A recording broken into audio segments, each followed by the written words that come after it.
This is Stu Epperson from the Truth Talk podcast, connecting current events, pop culture, and theology. And we're so grateful for you that you've chosen the Truth Podcast Network. It's about to start in just a few seconds. Enjoy it, and please share it around with all your friends. Thanks for listening, and thanks for choosing the Truth Podcast Network.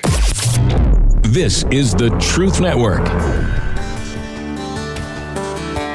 The heart of every man craves a great adventure, but life doesn't usually feel that way. Jesus speaks of narrow gates and wide roads, but the masculine journey is filled with many twists and turns. So how do we keep from losing heart while trying to find the good way when life feels more like a losing battle than something worth dying for?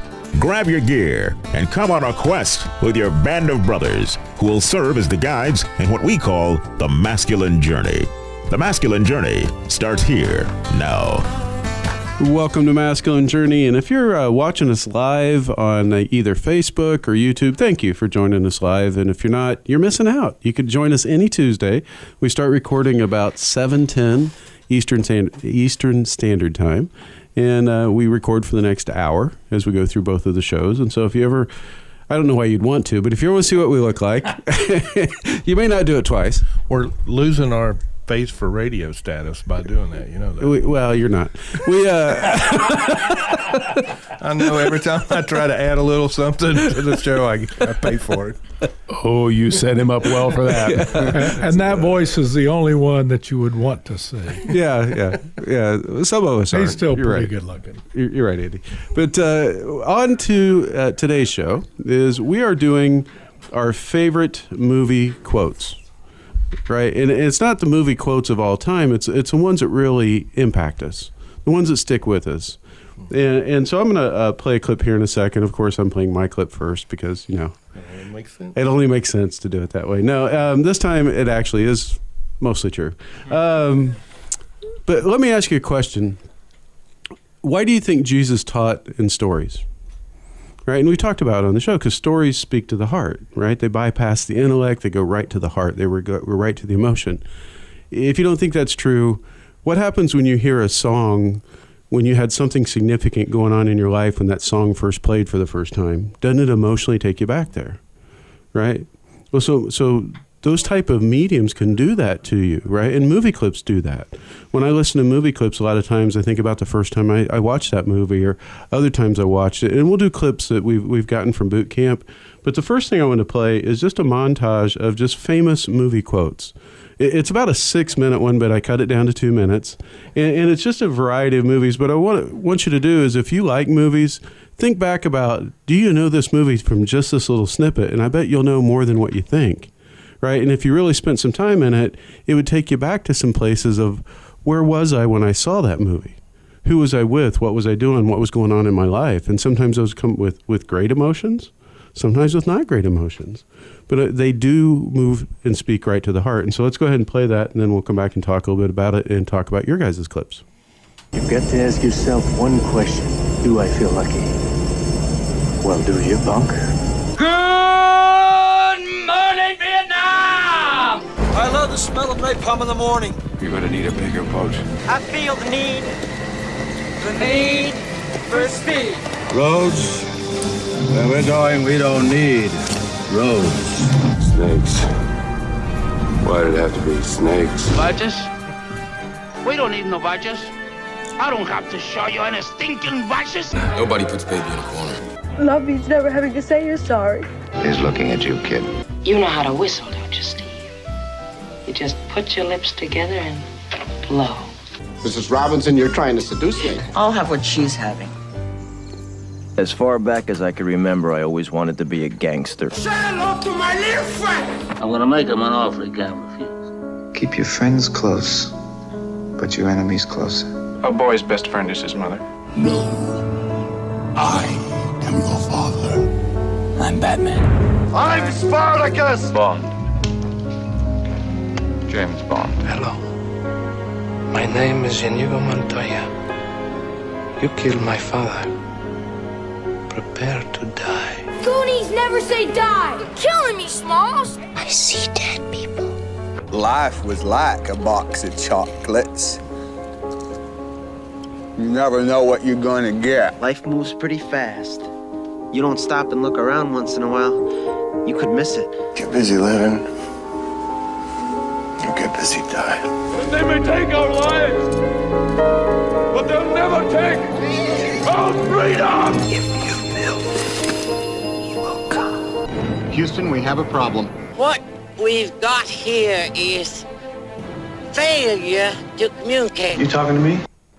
Now that was over a period, well back from probably, who was in there? Humphrey Bogart. That was probably one of the oldest actors that was in there, right? All the way up through, I guess probably the latest movie in there was probably Ferris Bueller's Day Off or something in that range. You know, there wasn't anything a whole lot newer than that. Maybe Braveheart. Braveheart was probably newer, or about the same time. But yeah, those were all, if you're in anywhere from your late 30s through 70s, 80s, you knew a lot of those clips. Right. And so I found it fun just to sit there and watch them and think about, I know what that's from, because you can start to name the movies with just a little bit short clip. And so they are impactful to us. But we're going to move on with the topic. And I actually wanted to go to David first and do your clip, because we do need a laugh track, something that's kind of funny. And yours is the closest to a laugh track. I think it's because you're all dressed the same. Well, we have the same type. But hey, you're just jealous. I mean, Robbie over there is in pretty close to orange, same color. He's trying, but he ain't getting there yet. He's getting pretty close. His is more of the Howdy Doody version of our shirt. Howdy Doody, Woody from Toy Story. And Howdy Doody, you don't know unless you're in your 60s or better. Yeah. Or saw reruns. Danny would say Andy Griffith. Right? Yeah, he would. Yeah, he would. Yeah. So, all right. Well, my clip comes from Shrek. It's a clip we've used on the show before, and if you've been to a boot camp, we've used it before. It's where Shrek is about to go fight a dragon to save Princess Fiona, and he goes into this whole spiel about ogres are layers like an onion. And so we'll go into the clip, and then we'll come back and talk about it. Okay, let me get this straight. You're gonna go fight a dragon and rescue a princess just so Farquaad to give you back a swamp, which you only don't have because he filled it full of freaks in the first place. Is that about right? You know what? Maybe there's a good reason donkeys shouldn't talk. I don't get it, Shrek. Why don't you just pull some of that ogre stuff on him? Throttle him, lay siege to his fortress, grind his bones to make you bread. You know the whole ogre trip. Oh, I know what. Maybe I could have decapitated an entire village and put their heads on a pike, got a knife, cut open their spleen and drink their fluids. Does that sound good to you? No, not really, no. For your information, there's a lot more to ogres than people think. Example? Example? Okay, ogres are like onions. They stink? Yes. No. Oh, they make you cry? No. Oh, you leave them out in the sun, they get all brown, start sprouting little white hairs. No! Layers. Onions have layers. Ogres have layers. Onions have layers. You get it. We both have layers. Oh, you both have layers. Oh. Not everybody likes onions. Cake! Everybody loves cakes. Cakes have layers. I don't care what everyone likes. Ogres are not like cakes. You know what else everybody like? Parfaits. Have you ever met a person you say, hey, let's get some parfaits? They say, no, I don't like no parfaits. Parfaits are delicious. No! You dense, irritating miniature beast of burden. Ogres are like onions. End of story. Bye-bye. See you later. Parfaits may be the most delicious thing on the whole planet. I think I preferred your humming. Do you have a tissue or something? Because I'm making a mess. Just the word parfait made me start slobbering. That's a great clip. I mean, it's in so many different ways. But for me, that clip really speaks and uses the words from that that God helps sustain me throughout, is to really teach me that I have layers that peel back. And as soon as I get to one layer, I realize there's another layer and another layer. But even more so in people that I encounter in just day-to-day life, whether it be at work or my previous work at Sheets, coming in contact with people, whether they're having a bad day or not, let's peel back those layers and try to figure out what's going on, whether it's employees or coworkers or, maybe clients or anything like that. Things are going on in people's lives that we have no idea of what it is. And it's like an onion, you peel back those layers and start to try to figure it out. Yeah, you were making the point I was hoping you would with it, David, was that when I went to my first boot camp and I had some breakthrough, right? Yeah, especially on a wound that I'd carried for a long time. I thought, okay, that's over. It's done. Nope. Right. And then a few boot camps later, God wants to go back into that. And I'm like, didn't you remember? We just fixed that one, not that long ago. And he uses that on me. He's like, yep, it's like an onion. There's layers. Yep. Right. And so there's layers in everything we do. There's layers and depths of relationship. You can get more intimate with people as you grow closer, right? It gets deeper layers. Everything in your life has layers when you really think about it. Our healing has layers. Our wounding has layers. Our relationships have layers. They all kind of come into that thing. And so that little simple thing from an animated movie has spoke volumes into my life like it has to yours. Yeah, definitely. Not so much parfaits, more like stinky onions, my style. Yeah. But, every now and again there's some cake and parfaits in there. I work with you, and you are more like an onion. Yeah. Oh, thanks. Thanks. I'm just saying. I mean, you don't smell so pretty yourself. Well, I know. That's why I'm on this side of the room, and everybody else is on the other side. But anyway, well, next, Robbie, we actually have your clip. Yes, believe it or not, we have you up next, and so I thought I would surprise you there. Well, it does. It does. My clip is from the movie Bagger Vance, and Wait 2 minutes. Oh, we're good. Maybe. Yeah, it's from the movie Bagger Vance, and if you haven't seen it, you think it's about golf, but it really isn't. And at this point in time, the golfer hero of the show is down 12 strokes, and he's been pretty much an embarrassment the whole time. And at this point in time, the Holy Spirit character, which is Bagger Vance, is trying to break through a little bit of his crustiness of his heart and give him an idea of, actually how much fun it would be to play the game. Here we go. I think it's time. Time for what? Time for you to see the field. The field? I see the field, but it's 445 yards long. It's got a little red flag at the end of it. It's 12 strokes ahead of it. Come on. That ain't it. Because if you seen the field, you wouldn't be hacking at that ball like you was chopping weeds out from under your front porch. Just give me the club. Sorry I bring it up. Here, you gonna take that hack away.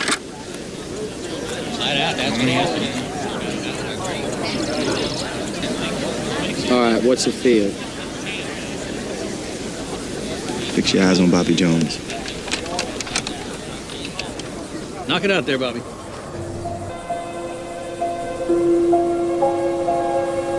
Look at his practice swing. Almost like he's searching for something. Then he finds it. Watch how he settles himself right into the middle of it. Feel that focus. And he got a lot of shots he could choose from. Duffs and tops and skulls. But there's only one shot that's in perfect harmony with the field. One shot that's his. Authentic shot.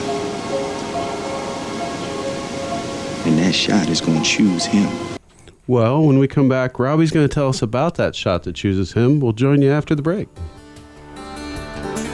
What we have at our boot camp is something that makes you stronger and gives you the strength to go on your regular walk with God.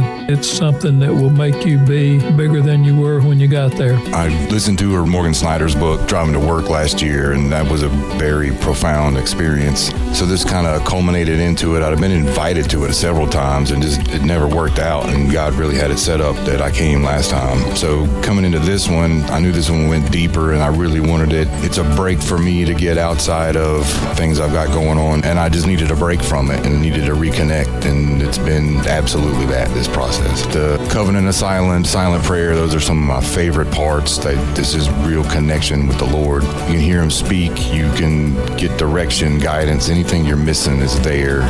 You always learn something new. It's fun experiencing it with other men. It's fun standing for them and what they're going through. We're all different and unique, but we all go through the same struggles. And when you hear somebody else went through it too, it kind of gives you an encouragement that, hey, you can make it through this, and God's got you, and he's going to hold you up through it, and he's going to carry you to the next level. Register today at masculinejourney.org. Let's all go to the lobby. Let's all go to the lobby. Let's all go to the lobby to get ourselves a treat. Delicious things to eat. The popcorn can't be beat. The sparkling drinks are just dandy. The chocolate bars and the candy. So let's all go to the lobby to get ourselves a treat. Well, sorry that was so long, but everybody's out getting a treat, so I had to wait till they came back. No, try to find a bump that's about movies. I'm just saying, there's not a lot of them out there, and so that made me think. And Robbie said it very well. If you ever went to the drive-in, that played at every drive-in movie, some version of that, and I played at indoor movies sometimes. Particularly since most drive-ins do not have lobbies. But well, yeah, that's true. That's true. They had a concession stand. They did. Let's all go to the concession stand. Before we get back to Robbie, I want to see if I did this right. No. I don't think I did, but we'll see. Watch how he settled himself right into the middle of it. All right, I want to play a little bit of Robbie's clip, and then we're going to come back and let him finish talking about it. But he's talking about seeing the field. So let's play it and come back to it. Watch how he settled himself right into the middle of it. Feel that focus. He got a lot of shots he could choose from. Duffs and tops and skulls. But there's only one shot that's in perfect harmony with the field. One shot that's his. Authentic shot. And that shot is going to choose him. There's a perfect shot out there trying to find each and every one of us. All we got to do is get ourselves out of its way. Let it choose us. Look at him. He in the field. Yeah, so that clip, we're talking about movie clips that get down in your soul or get down in your heart, so to speak. And this especially speaks to me because I love to do creative work. Those people who know me well know I love to work on my show, especially love to work on the intro to my show. I spend a lot of time on that music, and I got a lot of songs that I could choose. I got a lot of things I could do, and I work with that, believe it or not, usually for at least an hour almost every Saturday morning because I'm waiting for that shot to choose me, and I know when it's right when I start crying. When I know that it's that way. And so beautifully, I got a chance to interview Joel and Luke Shortbone, who are King and Country, last Friday, actually, and had a really neat conversation. I mean, these guys were so authentic and so wonderful to talk to about their movie Unsung Hero that's coming up. And I asked them about their creative process, and I asked them actually about this clip because this clip just resonated in my heart. I said, have you ever seen it? And I described it and the idea that the shot chooses you. And I think it was Joel that said, Robbie, we believe that, your art, when it's close to your heart, will draw the most people. And when you think about that, your heart is where God resides, right? And that when it gets close to your heart, that's when the tears start to come. In fact, then Luke said, yeah, I know it's kind of right when my eyes start to sweat. Right? And so, you know those lines in the song where all of a sudden you had to pull over to the side of the road, right? Or something that hits you right square in that spot, whatever that might be. And so many of these movie quotes do that, but in a way they're highlighting God for us in a way that we know either came out of Scripture or something that we had in our own personal experience. And so it's those kind of things that touch us, and with that we can actually touch others.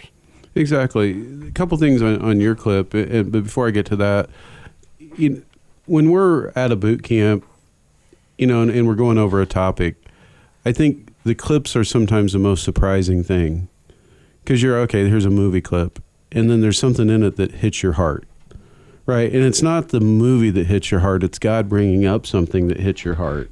And that's your time to go out and say, okay, God, why?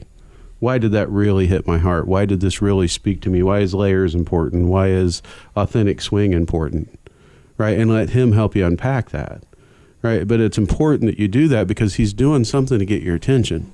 When that song hits you or that TV show hits you or whatever it is, it's time, like we talked about many times on here, to check under the hood. So, okay, God, what's going on there? Why am I getting this emotion from this thing?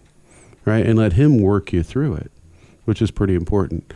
On your clip of the shot chooses you, it reminds us that, as we've talked about on the show, that we're all each given our unique version of God's glory that we're supposed to show this earth, right? Our authentic swing, right? And no one else can fill that void if we don't.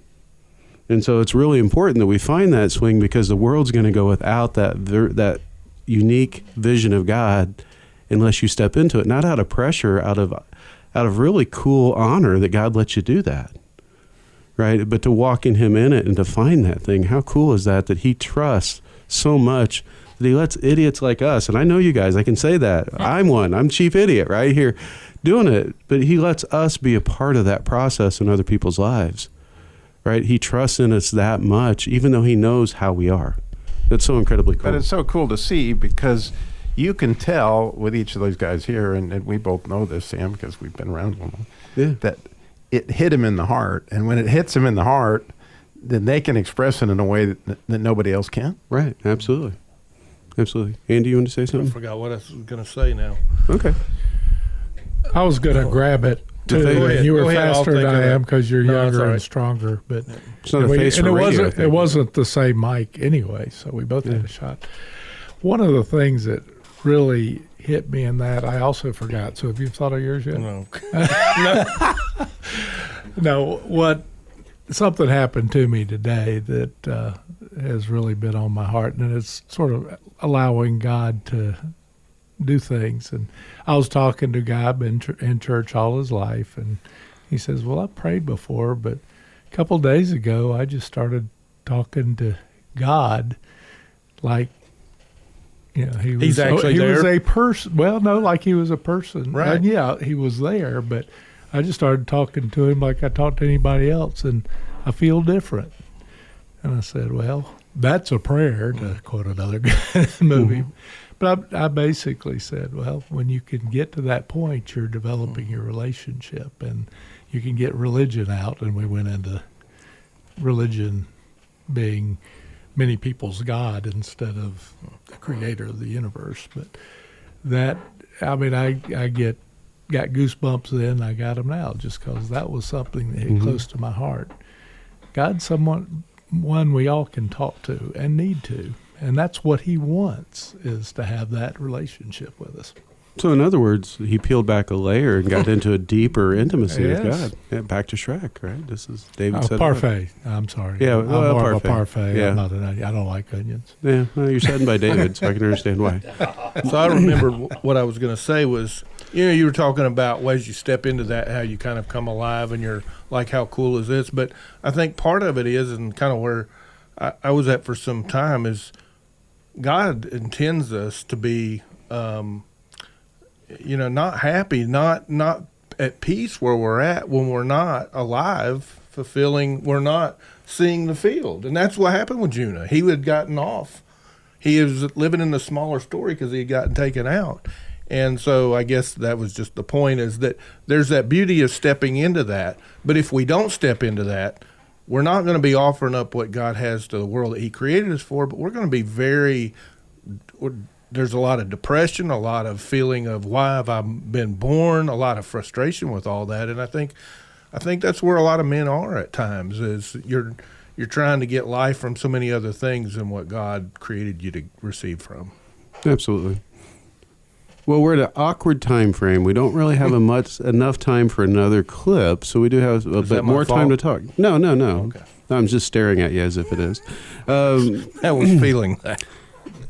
So, have you guys always really liked movie clips? I know, Andy, you said that until you came to boot camp, that was not something that really spoke to you too much. Well, I remember watching them, and my heart would come alive, but then I had to go back to work on my day. It's like it wasn't something that really affected my life. Now it's almost to the point where I'm always looking, not just I'm looking for an awesome truth, an awesome quote in a movie, whereas it was just for entertainment before. And I feel like there's so much more redeeming value in movies, and it was just a treasure chest from the 90s, 2000s.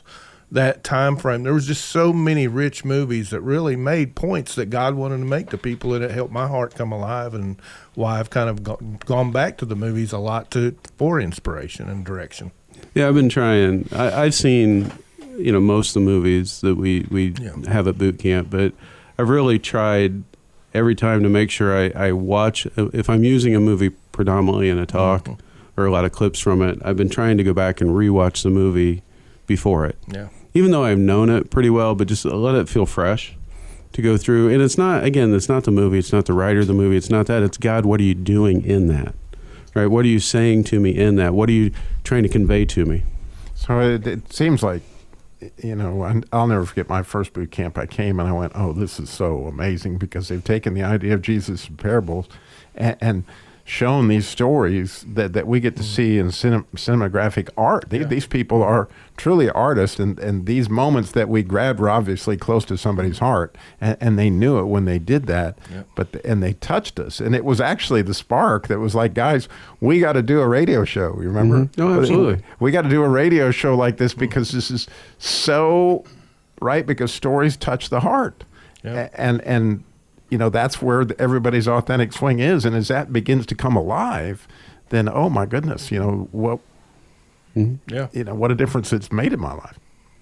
Jim? One of the things that, and movies do this for me as well, but there are so many things that happen, and it'll bring one or two things to me often. A song. And I find myself singing songs and saying, okay, why am I singing this song? And I'll be able to reflect on what just happened, and there's an obvious thing. Same thing happens with the clips. And my wife and I don't have a lot of things we do in common, but we both like to go to movies. And every movie she watches, with one exception, she has found God in there. And Princess Bride was the other one? Oh, no. Actually, in this one, the volleyball might have been. Oh, yes, that's right. Yeah. I remember Castaway, which would be that movie. Yes. So we do have a boot camp coming up. It's coming up November 21st, I think it is, through 24th, but it is a weekend through before Thanksgiving. And so that Thursday through Sunday, the weekend before Thanksgiving, please go register at masculinejourney.org. If you're watching us live, stick with us. We're going to go on a little break for a few minutes and come back and do the after hours segment we'll do. And if you're not listening live, then just go ahead and hit the button and go to the after hours, because you'll be able to listen to it right away, because we're going to record that next and talk more about movie clips. But go out and love somebody well this week, and focus on the things under the hood that God brings to your attention. We'll talk with you next week. This is the Truth Network.